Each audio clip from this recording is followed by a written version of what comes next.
কিসের প্রস্তুতি নিচ্ছেন দুই মিত্র বেনিয়ামিন নেতানিয়াহু আর ডোনাল্ড ট্রাম্প? গাজা নিয়ে কি পরিকল্পনা তাদের? আরব বিশ্বের ভূমিকাই বা কি তাদের বিরুদ্ধে? সবকিছুই জানা যাবে শনিবার, কারণ দুই বন্ধু একসঙ্গে দিয়েছেন একই হুমকি। শনিবারের মধ্যে ইসরায়েলি বন্দীদের মুক্তি না দিলে যুদ্ধবিরতি চুক্তির তোয়াক্কা করবে না কেউ। শুরু হয়ে যাবে গাজা উপত্যকায় ইসরায়েলি প্রতিরক্ষা বাহিনীর তাণ্ডব। নেতানিয়াহুর পক্ষ থেকে হুমকি এসেছে, এবারের সামরিক অভিযান হবে আরও ভয়ঙ্কর। ফিলিস্তিনের সশস্ত্র গোষ্ঠী হামাসকে এবার শেষ করেই ছাড়বে ইসরায়েল। ট্রাম্পও কম যাননি, স্পষ্ট বলে দিয়েছেন যুক্তরাষ্ট্রের ক্ষমতা বলে গাজা দখলে নিয়ে ফিলিস্তিনিদের পুনর্বাসন করে এই উপত্যকা তিনি পুনর্গঠন করবেন। তিনি গাজা দখলে নিলে প্রথমবারের মতো মধ্যপ্রাচ্যে শান্তি আসবে। ট্রাম্পের সবুজ সংকেত পেয়ে বিবি প্রতিরক্ষা বাহিনীকে নির্দেশ দিয়েছেন গাজা উপত্যকায় সেনাদের প্রস্তুত রাখতে। প্রশ্ন উঠছে, মুসলিম বিশ্বের প্রভাবশালী দেশ সৌদি আরব, মিশর আর জর্ডান কেন শক্তিশালী কোনো বার্তা দিচ্ছেন না ট্রাম্পের বিরুদ্ধে?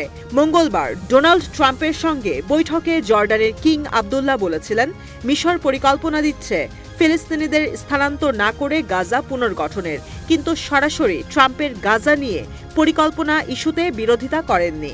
কিন্তু মিশর আর কাতার যুদ্ধবিরতি চুক্তি টিকিয়ে রাখতে করে যাচ্ছে আপ্রাণ চেষ্টা। এদিকে মিশরের নিরাপত্তা সূত্র বলছে, গাজার সাধারণ মানুষকে বাস্তুচ্যুত করার পরিকল্পনা ট্রাম্পের থাকলে president Abdel Fattah al CC white হাউসের কোনো বৈঠকে অংশ নেবেন না। রিসেপ তাইয়েপ এরদোয়ান জানিয়েছেন, গাজার পুনর্গঠনে কাজ করবে ইন্দোনেশিয়া আর তুরস্ক। 15 মাসের এই হামলায় ক্ষয়ক্ষতি ছাড়িয়েছে $10,000 কোটি। গাজার দখল নিলেও পুনর্গঠনের এই অর্থ ব্যয় করতে নারাজ ট্রাম্প। এজন্য আরব বিশ্বের দিকেই তাকিয়ে আছেন তিনি। বিশ্লেষকরা বলছেন, শুধু মিশর জর্ডান নয়, ডোনাল্ড ট্রাম্পের গাজা নিয়ে পরিকল্পনা নিয়ে চোখ কপালে উঠেছে অনেক দেশের। ইরান বলছে, কায়রো আর আম্মানে সহায়তা বন্ধ হয়ে যেতে পারে যদি দেশগুলো ট্রাম্পের প্রস্তাবে ভেটো দেন।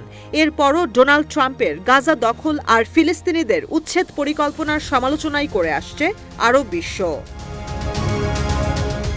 এদিকে যুদ্ধবিরতি নিয়ে কায়রোতে আবারও আলোচনা হলেও ইসরায়েলি বন্দীদের কেন মুক্তি দেয়া হয়নি সে বিষয়ে স্পষ্ট কিছু জানায়নি হামাস।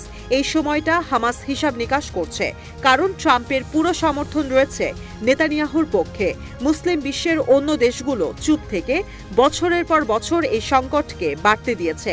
যদিও সৌদি আরব, সংযুক্ত আরব আমিরাত বারবার বলে আসছে, এই অঞ্চলে শান্তি প্রতিষ্ঠায় দ্বিরাষ্ট্র সমাধানের কোনো বিকল্প নেই।